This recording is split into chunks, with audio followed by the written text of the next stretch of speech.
Assalamualaikum warahmatullahi wabarakatuh. Berjumpa lagi di mata kuliah Kajian Biologi dan Penulisan Karya Ilmiah.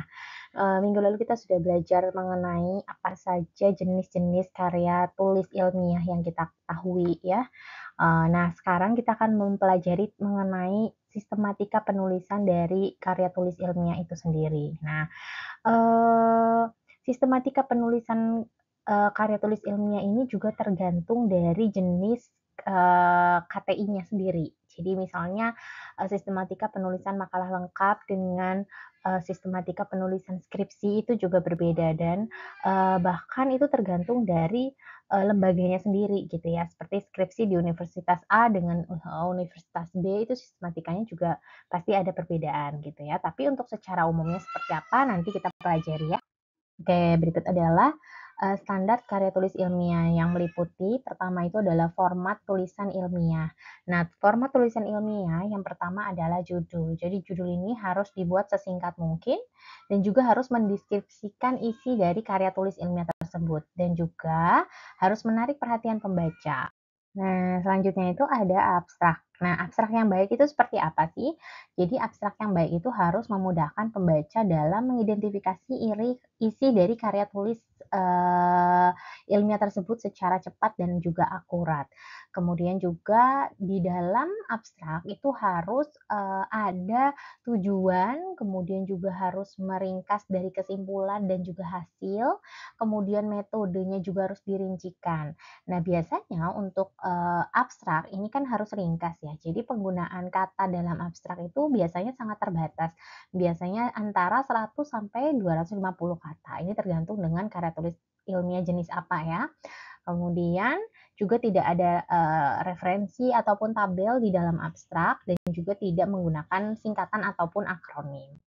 Oke, nah selanjutnya ada pendahuluan, tinjauan pustaka, metodologi, hasil dan pembahasan, kesimpulan, dan juga daftar pustaka. Ini adalah sistematika yang umum ya, yang umum ada pada karya tulis ilmiah. Oke, nah selanjutnya adalah bahasa, bahasa yang ada di dalam karya tulis ilmiah. Seperti apa aturan penulisan karya tulis ilmiah yang berkaitan dengan bahasa ini? Yang jelas yang pertama adalah harus menarik. Pembahasannya harus menarik, menginformasikan atau informatif, kemudian, bahasanya ini bisa membujuk pembaca untuk semakin penasaran terhadap isi dari, karya tulis ilmiah kita. Kemudian menuliskan untuk pembaca, atau menuliskan atau isi tulisan itu berisi dengan kalimat yang jelas. Kemudian tidak ada kata-kata yang mengandung arti bias, kemudian juga menghindari pembahasan yang tidak relevan dengan topik penelitian, kemudian juga tidak terlalu banyak memberikan penjelasan ataupun pernyataan secara berlebihan, dan kemudian menggunakan kata-kata ataupun diksi yang sesuai dan juga menggunakan kalimat yang sederhana dan juga harus mencantumkan sumber-sumber rujukan ataupun referensi. Oke. Nah, tulisan yang baik itu seperti apa? Tulisan yang baik itu tidak bertele-tele atau dalam bentuk yang sederhana, kemudian langsung menuju sasaran atau tepat sasaran karena hal tersebut bisa mudah dimengerti oleh pembaca. Kemudian gaya tulisannya juga harus mudah diingat dan memberikan pengaruh yang kuat terhadap perilaku dari, si pembacanya. Oke, kemudian arah karya tulis ilmiah, yang ketiga adalah arah karya tulis ilmiah. Seperti apa sih? Jadi karya tulis ilmiah itu harus memiliki arah yang jelas, di mana ini harus mengerucut menuju ke kesimpulan dari permasalahan yang kita teliti. Nah, bagian pendahuluan, tinjauan pustaka, metodologi, hasil, dan juga pembahasan ini harus mengalir menuju satu tujuan yang sama, yaitu adalah kesimpulan. Oke, sehingga apa? Sehingga harus konsisten dalam menulis uraian yang berkaitan dengan permasalahan tersebut hingga akhirnya sampai ke dalam kesimpulan. Yang keempat adalah di mana karya tulis ilmiah ini itu harus mudah diakses oleh orang lain, oleh pembaca dan biasanya, ketika kita upload, karya tulis ilmiah itu berupa jurnal ilmiah, itu akan mudah ya di-download ataupun dibaca oleh, pembaca ya, oleh pembaca yang apa namanya, yang, tertarik dengan isu bahasan yang sedang kita kaji. Oke, kemudian nah selanjutnya adalah sistematika. Baik, sistematika dari karya tulis ilmiah ini, akan disesuaikan dengan jenis-jenis karya tulis ilmiah tertentu. Karena itu, ketika kita menulis suatu jenis karya tulis ilmiah, kita juga harus tahu bagaimana sistematikanya. Jadi setiap jenis karya tulis ilmiah memiliki sistematika yang berbeda-beda juga ya, teman-teman. Oke, nah seperti yang pertama contohnya ini adalah buku ilmiah. Nah, ini adalah beberapa sistematika yang umum yang ada di, buku ilmiah, sistematika penulisan karya tulis ilmiah ya, seperti halaman sampul, halaman karya cipta, kemudian ada kata pengantar, daftar isi, pendahuluan, batang tubuh, kemudian ada ucapan penghargaan, indeks, glosarium, daftar acuan, bibliografi, dan juga lampiran. Nah, nanti akan saya bahas secara singkat, tapi kalian bisa baca sendiri ya secara lengkap di rumah, namun kalian bisa mendengarkan penjelasan secara singkatnya ya. Nah, untuk halaman sampul ini harus memuat informasi yang terkandung di dalam satu buku tersebut. Misalnya contohnya judulnya, kemudian nama penulisnya, dan juga lembaga dari penerbit tersebut. Dan biasanya sampul ini, ada beberapa sampul yang jauh lebih rinci, yang mana di situ akan menyantumkan, seperti informasi nama editor ataupun dewan editor, lembaga penerbit, kemudian tahun penerbit, jumlah halaman, dan lain sebagainya gitu ya. Nah, kemudian halaman karya cipta. Nah, di halaman karya cipta ini adalah, halaman yang mengandung informasi mengenai hak kepemilikan dari, buku tersebut. Nah, biasanya ini menampilkan nomor International Standard Book Number atau ISBN gitu ya, dan di sini juga biasanya mencantumkan atau ada juga barcode-nya, barcode dari ISBN tersebut. Oke, kemudian kata pengantar. Nah, di kata pengantar ini adalah halaman yang menyajikan ungkapan dari penulis maupun dari pihak ketiga untuk para pembaca. Jadi di sini memuat penghargaan, alasan penulisan karya tulis ilmiah tersebut atau buku tersebut, kemudian harapan akan terbitnya buku yang bersangkutan atau mengulas secara singkat penulis ataupun pihak ketiga mengenai pandangan kualitas ataupun nilai dari isi buku tersebut. Nah, kemudian, daftar isi. Nah, daftar isi ini adalah, kandungan ya, apa saja yang ada di dalam buku tersebut, baik judulnya babnya sampai ke halaman dan lain sebagainya. Kemudian pendahuluan, kemudian ada batang tubuh, kemudian selanjutnya ada ucapan penghargaan, ini juga opsional ya, kalau misalnya seandainya, buku tersebut ditulis, dengan bantuan beberapa pihak, misalnya individu tertentu, lembaga, narasumber, atau lainnya yang misalnya dianggap berkontribusi positif terhadap proses penulisan atau selama proses penulisan buku tersebut. Kemudian, memuat daftar narasumber ya, sebagai pemegang hak cipta dari, berbagai bentuk format ilustrasi seperti foto, grafik, tabel, atau lain sebagainya. Kemudian ada indeks. Indeks ini adalah, sederetan susunan kata ataupun istilah yang terkandung di dalam buku, dan biasanya ini sangat penting ya, gitu, dan biasanya disusun secara alfabetis. Kemudian kalau glosarium itu juga opsional ya, ini merupakan kumpulan kamus singkat, singkatan ya, kata-kata ataupun istilah teknis tertentu yang perlu lebih diperjelas lagi maksud dan pengertiannya. Oke, dan glosarium ini juga disusun secara alfabetis.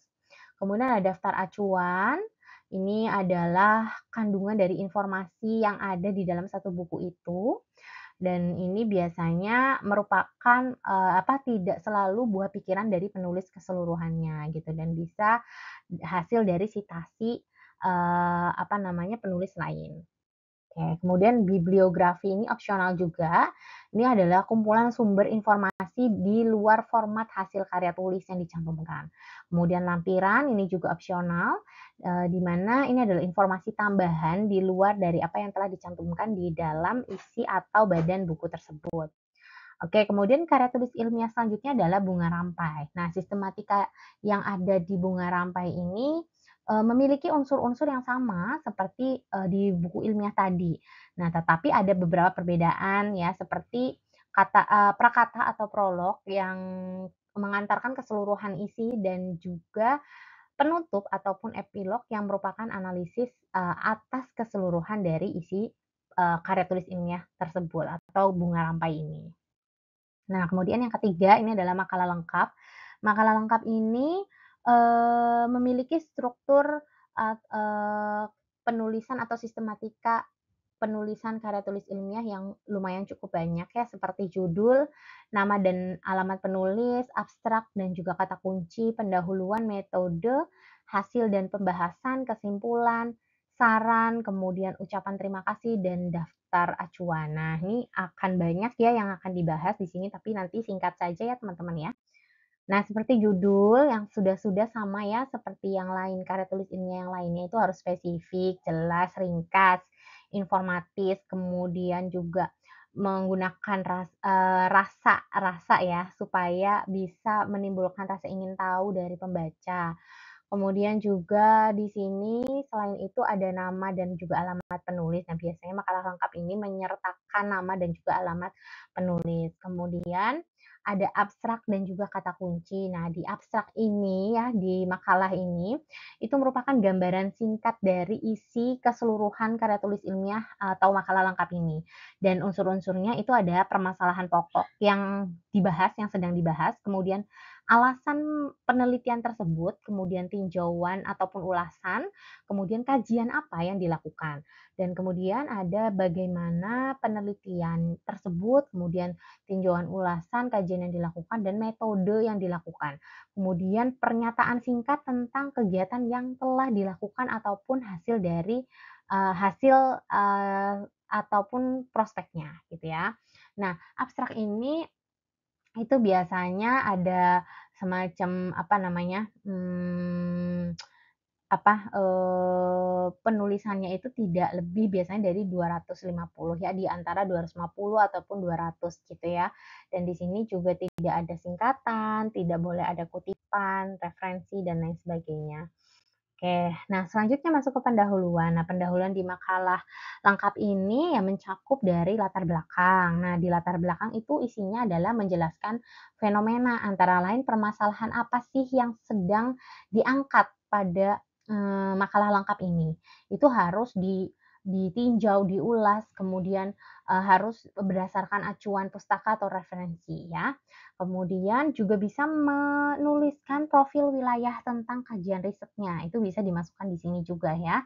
Kemudian juga, di beberapa disiplin ilmu itu juga mengantarkan profil, dari, karya tulis ilmiah itu sendiri, oke.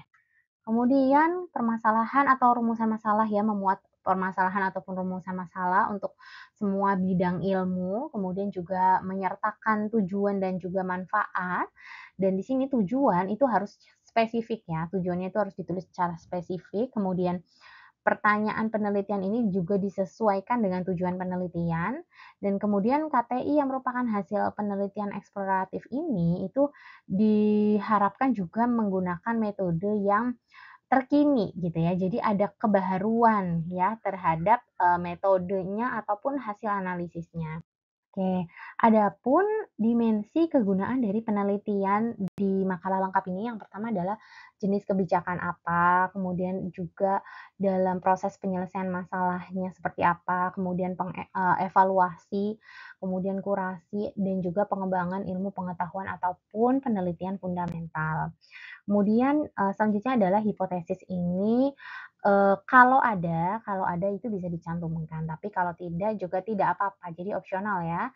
Kemudian rancangan penelitian atau research design, ya ini baik itu percobaan, ataupun, apa namanya, lain sebagainya, penelitian apapun itu harus cantumkan rancangan penelitiannya. Kemudian tinjauan pustaka, landasan teori ya, yaitu menyajikan teori-teori yang mendukung dan juga relevan terhadap penelitian yang akan dilakukan ataupun yang sudah dilakukan ya.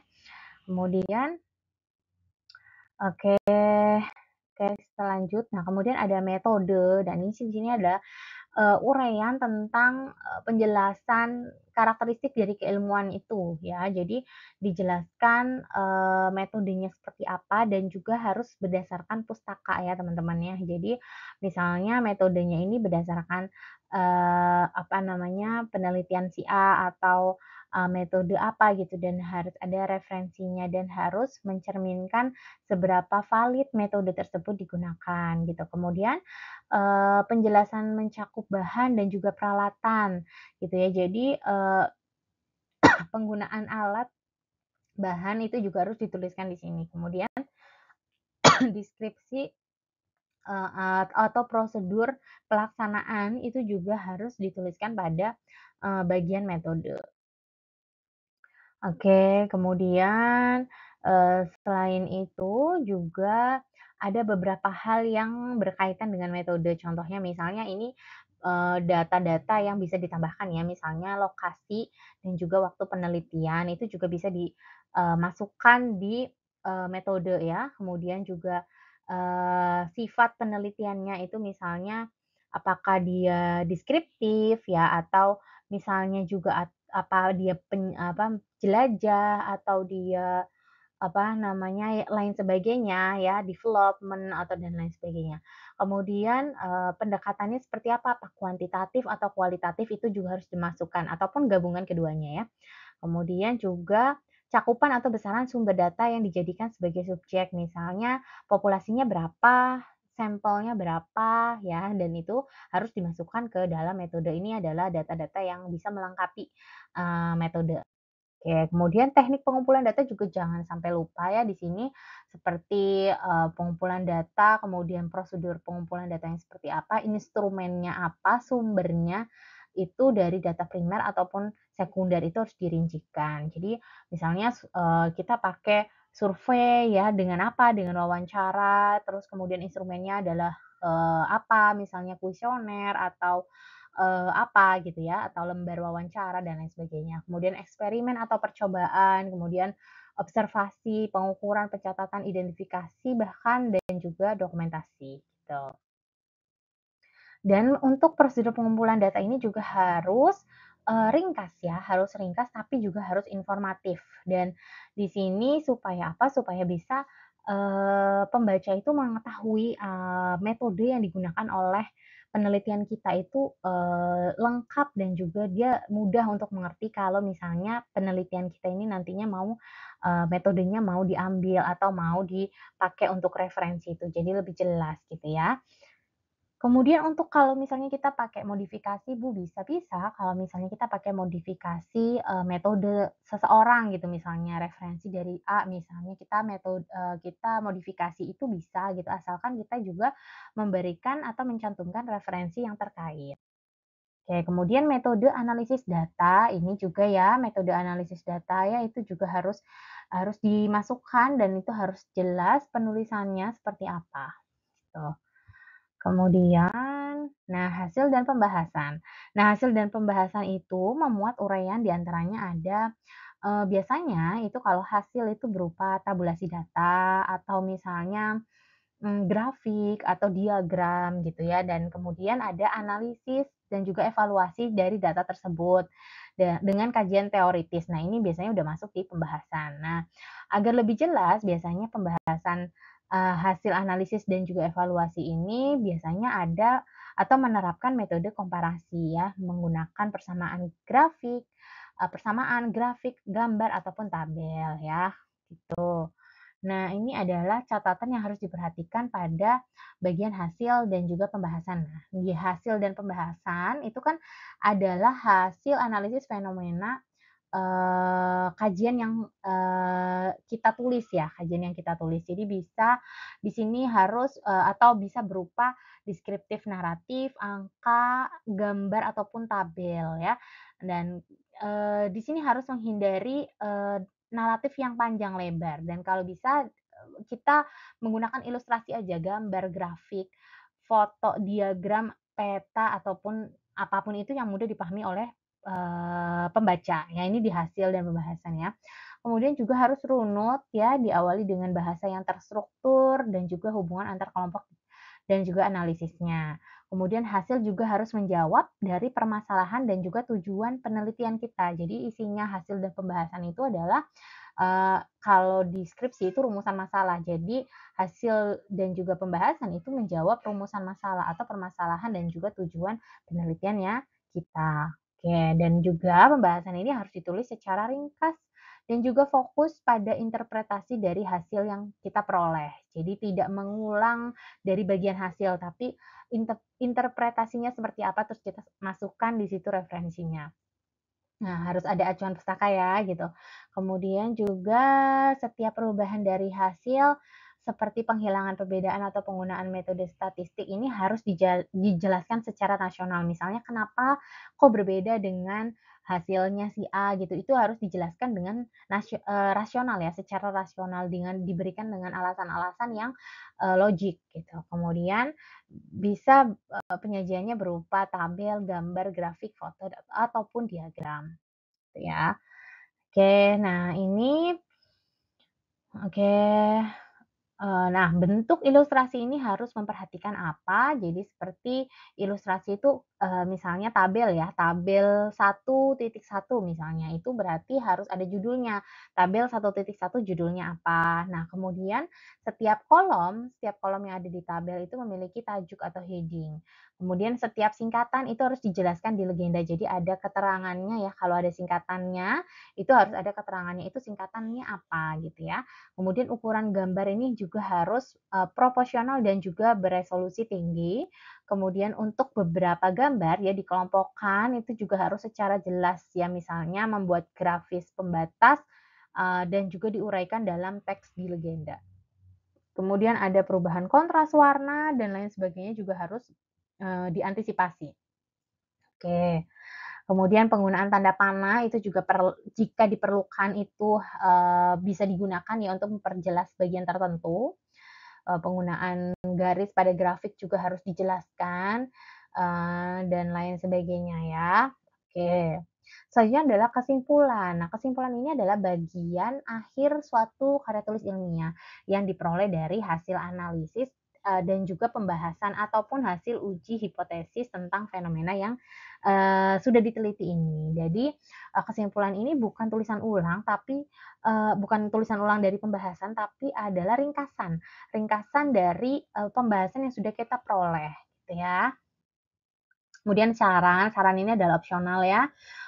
Ucapan terima kasih ini sebagai wujud penghargaan terhadap pihak-pihak yang terlibat dalam penyusunan, karya tulis ilmiah ini. Kemudian daftar acuan itu adalah, daftar yang disusun berdasarkan aturan setiap lembaga penerbit ataupun publikasi ilmiah. Oke, selanjutnya adalah nah, ini sebagian, besar jurnal internasional ya, jurnal ilmiah internasional itu mengacu pada beberapa gaya penulisan untuk referensi ya. Misalnya apa American Psychological Association, atau mungkin Modern Language Association ya, MLA, atau CMS, atau AMA dan lain sebagainya ya. Jadi, ada beberapa jurnal yang misalnya referensinya harus mengacu penulisan referensi harus mengacu ke apa dan lain sebagainya, gitu. Nah, selain hal di atas, agar sebuah karya tulis ilmiah itu jauh lebih lengkap, maka bisa memuat ada indeks. Indeks ini, biasanya, terdiri dari misalnya ya indeks geografi. Nah ini, merupakan kata kunci atau kata-kata penting yang akan dibahas di, karya tulis ilmiah tersebut. Kemudian juga ada acuan nomor dan nomor halaman dan juga indeksnya dalam indeks tersebut. Oke, kemudian lampiran, nomor pada setiap halaman ya. Oke, nah itu tadi. Nah selanjutnya itu adalah karya tulis ilmiah berbentuk monografi. Nah, untuk sistematika karya tulis ilmiah dalam bentuk monografi ini secara umum itu memiliki unsur yang sama dengan, makalah lengkap tadi gitu ya. Secara garis besar, kira-kira seperti itu ya. Oke, nah kemudian untuk komunikasi pendek. Nah, untuk komunikasi pendek itu jauh lebih sedikit, lebih ringkas ya. Jadi hanya judul, nama, dan juga alamat penulis, abstrak, pendahuluan, metode, hasil dan pembahasan, ucapan terima kasih, dan juga daftar acuan. Jadi jauh lebih ringkas dibandingkan dengan makalah lengkap tadi ya. Oke. Nah, penjelasan setiap unsur pada komunikasi pendek ini umumnya sama dengan penjelasan pada karya tulis ilmiah. Namun ada beberapa perbedaan di sini. Jadi dalam penulisan isi itu jauh lebih ringkas, kemudian abstraknya itu juga lebih sedikit untuk katanya ya, hanya 100 biasanya. Kemudian juga tidak ada kata kunci, kemudian bahan dan metode ini bukan bagian terpisahkan tapi dijadikan satu ya. Kemudian hasil dan diskusi juga digabungkan menjadi satu bagian. Oke. Nah, beberapa bidang ilmu memiliki gaya penulisan masing-masing ya, bisa menggunakan subjudul atau juga tanpa subjudul. Nah, kalau misalnya komunikasi pendek ini kita terbitkan, maka biasanya pengelola majalah ilmiah ini akan mencantumkan karya tulis ilmiah itu termasuk ke dalam komunikasi pendek gitu. Selanjutnya adalah kajian kebijakan. Nah, kajian kebijakan ini biasanya ada di, bidang bidang apa namanya, sosial ya, sosial, kemudian hukum dan lain sebagainya ya. Kalau di, MIPA mungkin jarang ya, atau bahkan tidak gitu, tapi mungkin bisa jadi kalau seandainya ya, ada berkaitan dengan, hukum dan lain sebagainya. Nah, ini adalah unsur-unsurnya, yaitu judul, nama penulis, ringkasan eksekutif, konteks atau hal penting yang menjadi permasalahan, kemudian kritik ataupun komentar dari kebijakan, rekomendasi, lampiran, dan juga daftar acuan. Nah, seperti apa? Dan di sini sama seperti karya tulis ilmiah pada umumnya ya, judulnya juga harus sesuai dengan topik, kemudian juga harus menarik supaya bisa mengundang atau mendorong pembaca agar bisa tertarik ya terhadap karya tulis ilmiah yang sedang kita tulis. Kemudian nama penulis. Nah, di sini bedanya adalah adanya ringkasan eksekutif. Nah, ringkasan eksekutif itu hampir sama sebenarnya dengan abstrak, tapi ini di kalimatnya adalah ringkasan eksekutif. Jadi biasanya tapi ini terdiri dari paragraf ya, jadi bisa satu ataupun 2 paragraf, yang isinya gambaran umum dari keseluruhan isi ataupun tulisan. Ya, jadi berupa ringkasan yang isinya adalah penjelasan tentang permasalahan ataupun isu kebijakan, kemudian pernyataan mengapa kebijakan itu perlu untuk direvisi ataupun diubah, kemudian rekomendasi untuk ditindaklanjuti kebijakan tersebut. Kemudian konteks atau hal penting yang menjadi permasalahan di sini misalnya pertanyaan yang jelas mengenai topik ataupun isu yang menjadi fokus. Nah, itu harus memuat itu ya. Kemudian yang kedua adalah menjelaskan secara singkat mengenai akar permasalahan tentang kebijakan tersebut. Kemudian pernyataan singkat mengenai implikasi dari kebijakan tersebut. Oke, ini ada yang kelima itu ada kritik ataupun komentar dari kebijakan ya. Jadi bisa meliputi penjelasan ataupun pandangan singkat mengenai kebijakan yang dipilih ataupun diterapkan, kemudian juga ilustrasi mengapa dan bagaimana kebijakan yang dipilih ataupun ditetapkan itu kurang tepat untuk diimplementasikan, gitu ya. Kemudian rekomendasi. Nah, rekomendasi ini seperti apa sih? Jadi rekomendasi ini meliputi beberapa hal, yaitu penjelasan secara rinci tentang langkah, ataupun pengukuran, ataupun perhitungan yang diperlukan untuk menerapkan kebijakan tersebut. Kemudian bagian dari paragraf penutup yang menekankan kembali perlunya adanya tindak lanjut dari kebijakan tersebut. Nah, kemudian lampiran. Nah, lampiran ini bisa opsional ya. Kemudian ada daftar acuan, ini isinya adalah sumber bacaan ataupun referensi yang dipakai ya untuk, penulisan kajian kebijakan tersebut. Oke, selanjutnya adalah, karya tulis ilmiah dalam bentuk makalah kebijakan. Nah, sistematikanya itu unsurnya ada nama instansi penulis, judul, nama penulis, ringkasan eksekutif, latar belakang pembahasan, rekomendasi, implementasi, dan juga lampiran. Oke, nama instansi penulis, jadi kita harus menuliskan nama instansi kita, kemudian juga tapi tidak perlu mencantumkan alamatnya, jadi hanya mencantumkan nama instansinya aja. Kemudian judul, nama penulis, kemudian ringkasan eksekutif sama seperti sebelumnya ya. Jadi itu adalah hampir mirip seperti abstrak ya. Jadi ringkasan dari isi apa namanya makalah tersebut. Oke ya.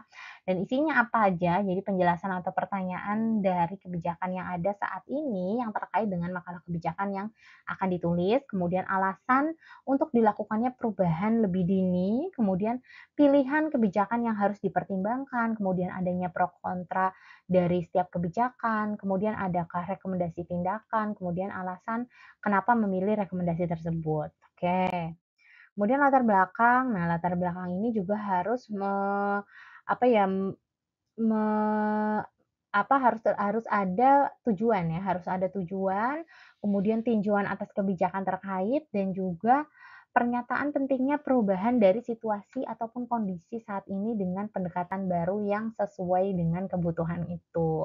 Kemudian selanjutnya pembahasan. Nah, pembahasan ini adalah, berupa alternatif pilihan kebijakan saat ini dengan memperhitungkan dan menjelaskan setiap pilihan kebijakan. Kemudian pro dan kontra atas pilihan kebijakan tersebut, kemudian, identifikasi implikasi lainnya seperti politik, ekonomi, dan lain sebagainya. Nah, pada makalah kebijakan, penjelasan isi dan analisis itu meliputi pertama alternatif. Jadi, makalah kebijakan ini harus menyajikan beberapa alternatif kebijakan. Jadi, apa nih alternatifnya? Itu harus ada di makalah kebijakan. Kemudian analisis biaya manfaat. Jadi, makalah kebijakan ini juga harus didasarkan pada analisis biaya manfaat yang dijelaskan. Jadi, bisa berbentuk kuantitatif ataupun kualitatif. Nah, oke, jadi biaya manfaat ini harus mempertimbangkan kelayakan implementasi. Jadi tidak hanya di bidang ekonomi ataupun strategis, tapi bisa di bidang politik dan lain sosial dan lain sebagainya. Oke. Kemudian kriteria yang jelas. Jadi penulis harus memberikan kriteria yang jelas untuk bisa mengevaluasi masalah yang dihadapi atau alternatif kebijakan untuk bisa dipertimbangkan. Kemudian bisa berupa prioritas ya, bisa prioritas dari nilai yang akan mungkin terjadi. Kemudian adanya prediksi yang jelas. Jadi hasil apa nih yang mungkin akan terjadi dari berbagai alternatif yang sudah kita berikan tadi gitu ya, secara spesifik dan juga terperinci. Oke, kemudian rekomendasi. Nah, rekomendasi ini memuat hal-hal, misalnya identifikasi pilihan yang akan direkomendasikan, kemudian penyampaian secara jelas argumen mengapa pilihan tersebut lebih baik daripada pilihan lainnya. Oke, selanjutnya adalah implementasi. Nah, implementasi ini isinya adalah rekomendasi yang terperinci ataupun langkah-langkah yang spesifik tentang bagaimana dan juga kapan harus mengimplementasikan pilihan kebijakan yang kita rekomendasikan itu.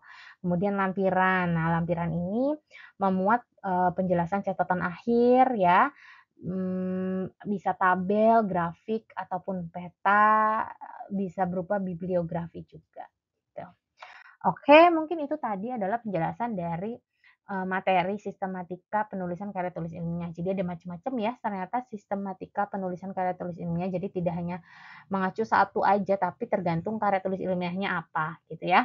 Dan ini ada beberapa diskusi, pertanyaan diskusi yang harus kalian jawab setelah tadi, Ibu memberikan, apa namanya, beberapa penjelasan gitu, sekarang kalian harus menjawab diskusi mengenai materi yang sudah Ibu berikan. Oke, itu aja mungkin, yang bisa Ibu sampaikan, mudah-mudahan bermanfaat untuk kita semua. Ibu akhiri, wabillahi taufiq wal hidayah.